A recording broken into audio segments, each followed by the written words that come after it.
Assalamualaikum warahmatullahi wabarakatuh. Perkenalkan, saya Elo Aulia Bilawati Nufus dengan nomor induk mahasiswa D93218082. Kali ini jumpa dalam mata kuliah Manajemen Pendidikan Nonformal dan Informal yang diampu oleh Bapak Muhammad Soleh, Magister Pendidikan Islam. Kami berasal dari Program Studi Manajemen Pendidikan Islam, Fakultas Tarbiyah dan Keguruan, UIN Sunan Ampel, Surabaya. Nah, pada video kali ini saya akan membahas lebih dalam mengenai pelaksanaan proses kegiatan belajar mengajar paket A, paket B, dan paket C.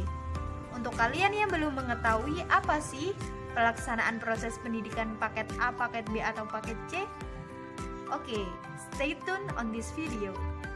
Sahabat-sahabat sekalian, bagi masyarakat yang belum menyelesaikan program wajib belajar 9 tahun dan yang tidak bisa bersekolah formal karena terkendala berbagai faktor, kalian tidak usah khawatir.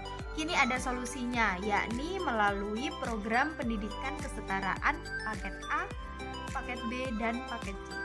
Yang pertama, kita akan membahas mengenai konsep dari proses penyelenggaraan pendidikan kesetaraan ini. Perlu diketahui sahabat-sahabat sekalian bahwa pengertian dari pendidikan kesetaraan merupakan layanan pendidikan melalui jalur pendidikan non-formal. Ya, melalui jalur pendidikan non-formal.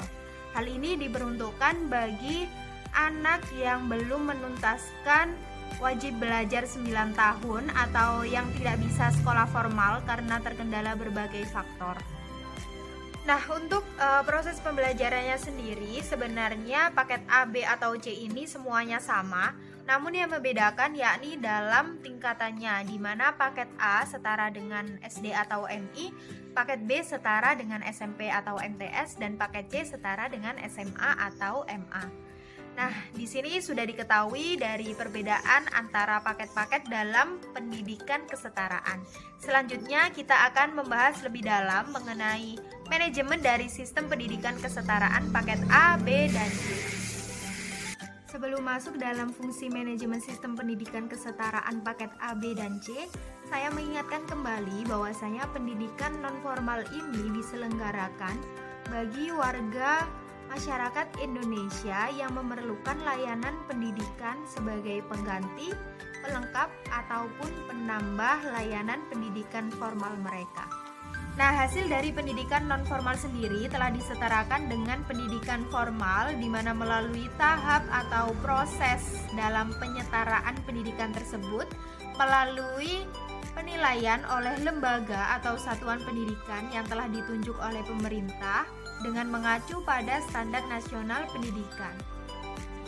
Lalu pada tahap manajemen sistem pendidikan kesetaraan paket A, B, dan C ini bahwa sama dengan pendidikan formal di mana terdapat perencanaan, pengorganisasian, pelaksanaan, dan pengontrolan atau evaluasi.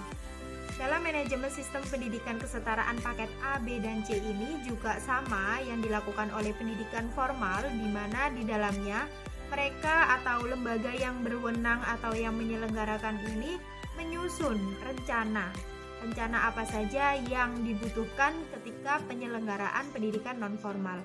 Misalnya dengan perekrutan tenaga pengajar, kemudian penerimaan siswa baru, kemudian terkait sarana dan prasarana, terkait pembiayaan pendidikan, dan lain sebagainya. Lalu pada pengorganisasian sistem manajemen pendidikan kesetaraan ini bahwa mereka juga harus mempunyai struktur organisasi. Jadi dengan adanya struktur organisasi mereka dapat mengetahui apa saja tanggung jawab dan tugas mereka sebagai lembaga yang menyelenggarakan pendidikan nonformal.